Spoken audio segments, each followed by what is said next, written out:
जय श्री कृष्ण। आप सबका वैदिक प्रेडिक्ट में स्वागत है। दोस्तों, आज फिर हम बात कर रहे हैं साप्ताहिक राशिफल 29 अक्टूबर से 4 नवंबर तक। ये त्योहारों का समय है। वीडियो में भी जब बना रहा हूँ तो पटाखों के बीच बीच में आवाज़ भी आएगी। मौसम ही ऐसा है।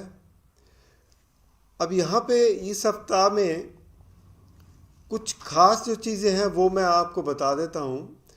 एक तो ये कि शनिदेव, क्योंकि 4 तारीख को मार्गी हो रहे हैं, उससे पहले उनकी स्थिति कुछ ऐसे हो रही है कि बिल्कुल धीमा हो जाते हैं। ऐसा लगता है जैसे बिल्कुल मूवमेंट ही नहीं है।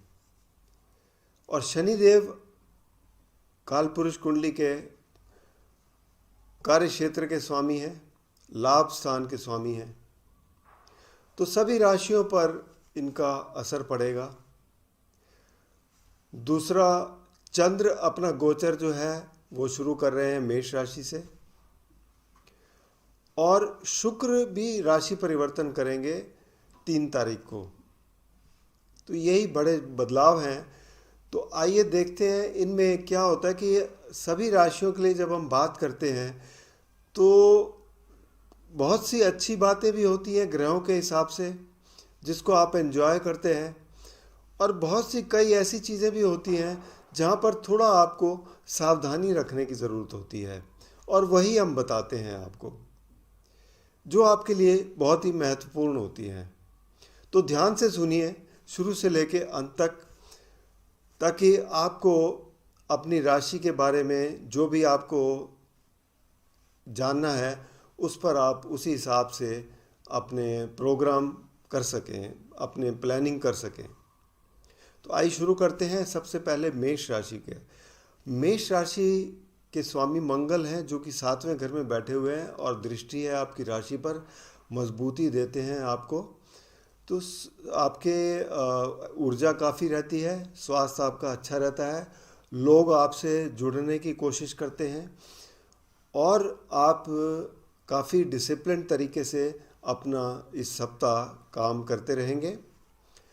इतना ज़रूर है कि जिन लोगों को पहले से ही स्वास्थ्य में कोई प्रॉब्लम चल रही है, खासकर कि ये कहूँगा कि अगर कोई हार्ट पेशेंट हैं या डायबिटिक पेशेंट हैं, उन्हें थोड़ा अधिक ध्यान देने की ज़रूरत है। धन के मामले में देखा जाए तो कोई प्रॉब्लम नहीं है, आपके लिए समय बहुत अच्छा है। बस इन बातों का ध्यान रखें। चंद्र का गोचर बहुत अच्छा है, सोच आपकी बड़ी मजबूत रहेगी। शुरू में गुरु के साथ हैं, उसके बाद दूसरे घर में ऊंच की राशि में जाएंगे। तो जो पूरा हफ्ता है आपके लिए काफ़ी अच्छा रहने वाला है। वृषभ राशि की बात करें तो वृषभ राशि के लिए शुक्र जो है वो बैठे हुए हैं आपके चौथे घर में शुक्र की स्थिति बड़ी अच्छी कही जाती है। आप काफ़ी सुख का महसूस करेंगे घर में, अपने दोस्तों के साथ, परिवार के साथ समय अच्छा रहेगा। आप हो सकता है कहीं बाहर घूमने भी जाएं परिवार के साथ, ये आपके लिए अच्छा समय है। और इसके अलावा काम भी आपके निकलते रहेंगे। आपको यहाँ पर ध्यान क्या देने की ज़रूरत है कि जो आपके साथ काम करते हैं उनके साथ व्यवहार थोड़ा ठीक रखें, उनके ऊपर नज़र रखें, और बच्चों पर भी थोड़ा सा ध्यान दें कि उनके भी जो एक्सपेक्टेशंस हैं वो पूरी हों। ये इन चीज़ों का ध्यान रखें। बाकी कार्य क्षेत्र में क्योंकि शनि देव जो है वो बिल्कुल धीमे हो रहे हैं, तो वहाँ पर काम में भी थोड़ा ऐसे लगेगा कि जैसे वो तेज़ी नहीं है, जैसे कुछ रुकावट सी आ गई है। तो ये महसूस होगा आपको। बस इन चीज़ों का थोड़ा ध्यान रखना है, फोकस रख के चलते रहेंगे तो आपके लिए स्थिति सामान्य रहेगी। मिथुन राशि की बात करें तो मिथुन राशि के स्वामी हैं बुध। अब बुध का गोचर हो रहा है तुला राशि में मंगल और सूर्य के साथ, अच्छी स्थिति में है। तो यहाँ पर आपके लिए कोई परेशानी नहीं है। 30 तारीख को राहु भी राशि परिवर्तन करके मीन राशि में आ जाएंगे, जो कि आपका दशम घर है। तो आपकी कार्य क्षेत्र से भी एक्सपेक्टेशंस काफ़ी बढ़ जाएंगी। वैसे आपको क्योंकि गुरु भी एकादश भाव में बैठे हैं, धन का भी काफ़ी अच्छा लाभ होगा। सतर्क आपको रहना है अपनी नेगेटिविटी से। नेगेटिविटी खासकर कि सप्ताह के अंत में जो थोड़ी बहुत नेगेटिविटी होगी, खर्चे बढ़ेंगे, उससे थोड़ा सा आपको सतर्क रहना है। बाकी आपके लिए कोई परेशानी नहीं है। कर्क राशि के लिए बात करें तो कर्क राशि के लिए चंद्रमा जो है वो आपके स्वामी हैं, दशम भाव में गुरु के साथ बैठे हैं, एकादश भाव में आएंगे। तो पहले 4-5 दिन बहुत अच्छे हैं, सोच बड़ी अच्छी रहेगी और जो आपको आगे बढ़ने के लिए काफ़ी सहायक होगी।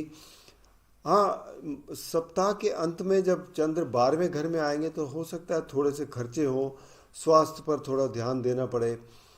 शनि वैसे ही थोड़ा सा बहुत स्लो हो गए हैं, तो ये आपको 8वें घर में बैठे हैं। यहाँ पर आपको कोई बहुत ज़्यादा परेशानी नहीं होगी। परेशानी आपको कहाँ पर है? परिवार में है, क्योंकि चौथे घर में है जहाँ पर मंगल और सूर्य बैठे हुए हैं। सूर्य नीच की राशि में है। एक तो आपको अपने सेहत का ध्यान रखना है, क्रोध पर नियंत्रण रखना है, और पहले से अगर कोई हार्ट की परेशानी है या कोई और परेशानी है तो वहाँ पर आप थोड़ा सा ध्यान रखकर चलें। उसमें आपको कोई कोताहल नहीं करनी है। अपनी मेडिसिन्स वगैरह और अपनी जो भी नियमित तौर पे लेना है वो लेते रहें और खाने पीने का ध्यान रखें।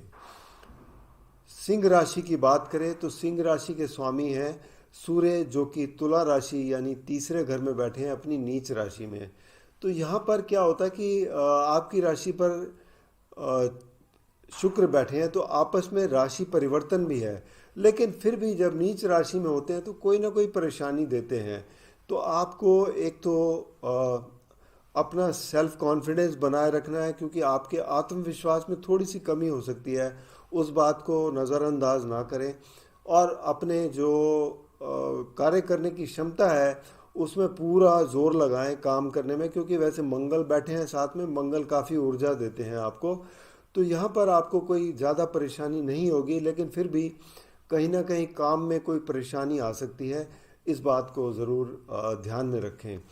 और वैसे भी देखा जाए तो सप्तम भाव में शनि देव बैठे हैं जो बहुत ही स्लो हो गए हैं।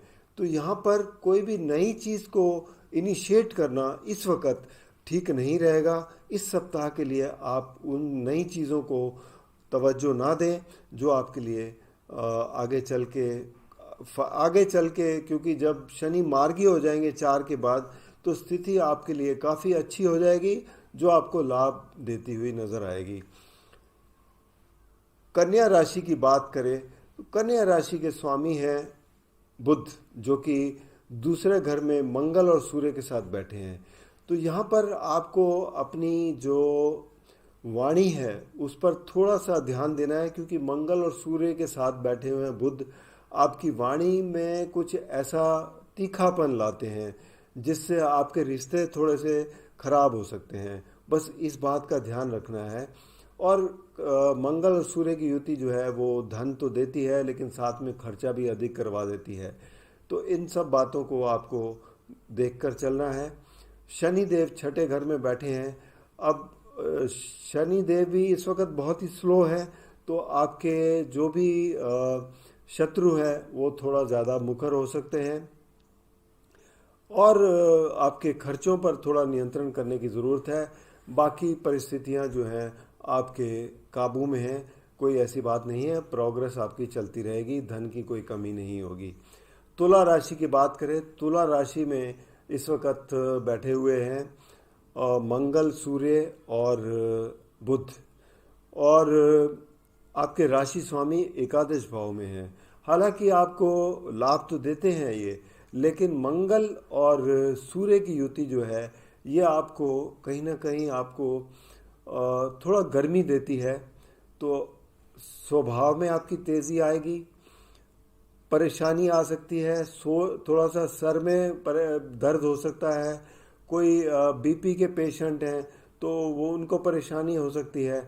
इन चीज़ों का थोड़ा सा, अगर आपको पहले से ही कोई परेशानी चल रही है तो ध्यान रख के चलें। अपने खाने पीने का ध्यान रखें और अपना जो लोगों से मिलने जुलने का जो व्यवहार है उस पर थोड़ा ध्यान दें, तो आपके लिए ये समय अच्छा रहेगा। इसके अलावा जो स्टूडेंट्स हैं उनके लिए भी थोड़ा फोकस रखने की ज़रूरत है, मेहनत अधिक करने की ज़रूरत है, ताकि आप जो है उसके अच्छे परिणाम ले सकें। बाकी देखा जाए तो शुरू के 2 दिन थोड़ा सा तनावपूर्ण रह सकते हैं, उसके बाद मध्य सप्ताह जो है वो काफ़ी अच्छा रहेगा, और उसके बाद आखिर में फिर से थोड़ी बहुत कहीं ना कहीं परेशानी रहेगी। तो कुल मिला जुला सप्ताह रहेगा। वृश्चिक राशि की बात करें तो वृश्चिक राशि के स्वामी मंगल है, जो द्वादश भाव में बैठे हैं सूर्य के साथ। तो आपके लिए भी थोड़ा सा स्वास्थ्य पर ध्यान देने की ज़रूरत है, खर्चों पर नियंत्रण करने की ज़रूरत है। काम कोई भी अगर हो रहे हैं तो उसमें ये देखें कि कहीं कोई त्रुटि ना हो, ताकि आपको आगे चलकर नुकसान ना हो। इन बातों का आपको ध्यान रख के चलना है। तो थोड़े समय की बात है, आगे चल के धीरे धीरे परिस्थितियां आपके लिए बदलती जाएंगी।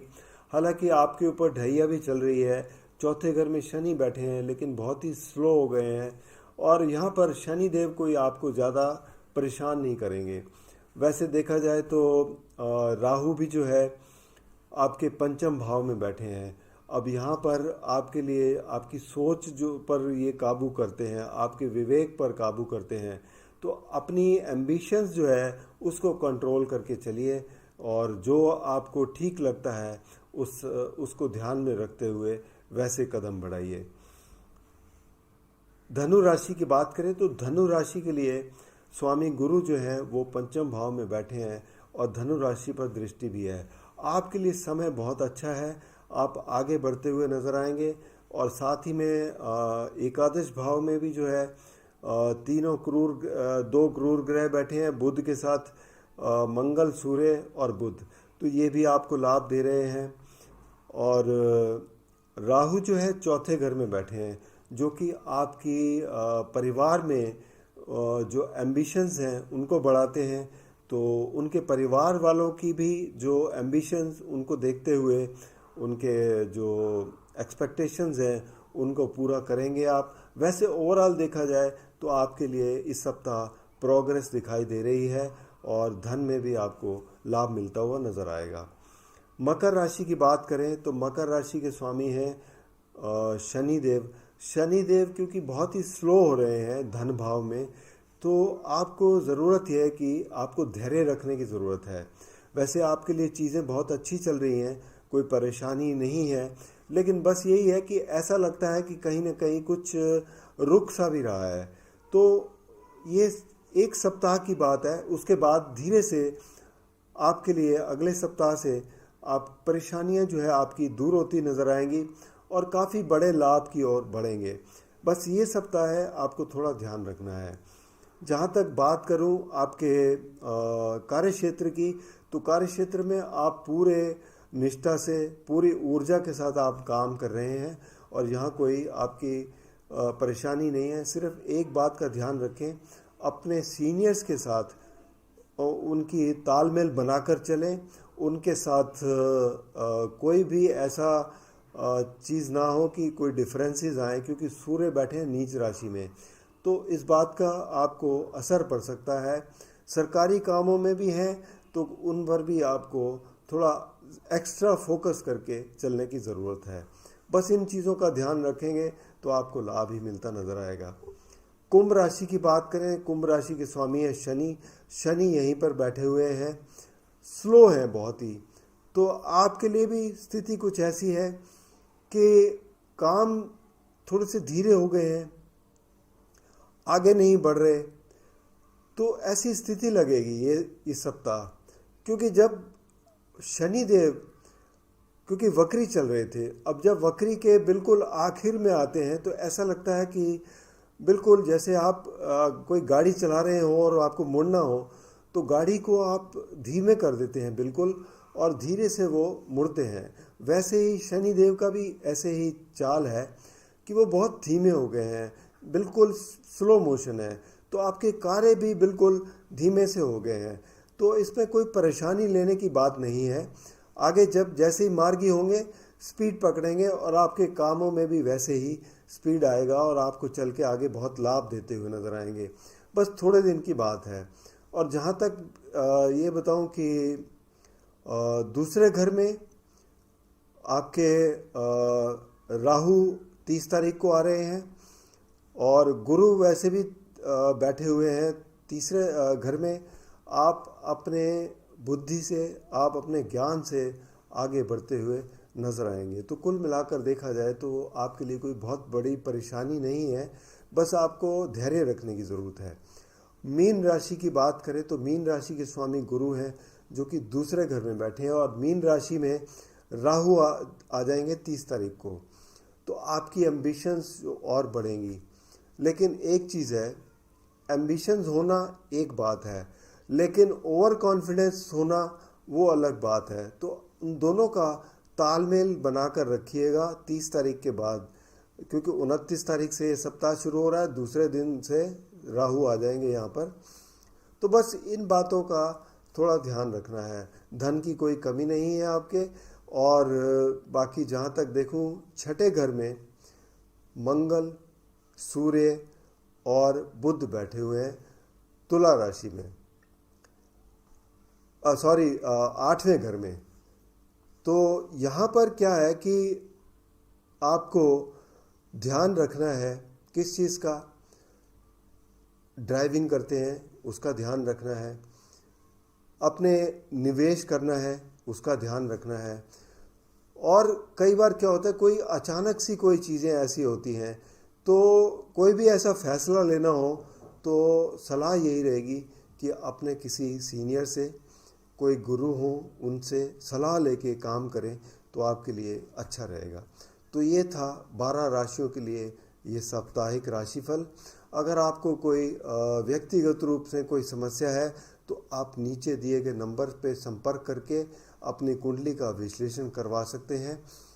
और आपसे रिक्वेस्ट है, अगर आपने चैनल को सब्सक्राइब नहीं किया तो कृपया सब्सक्राइब करके बेल आइकन ज़रूर दबा दें ताकि आने वाली वीडियो की नोटिफिकेशन मिल जाए। और अगर आपको वीडियो पसंद आए तो आप लाइक करें, शेयर करें ताकि दूसरे भी इसका लाभ उठा सकें। धन्यवाद।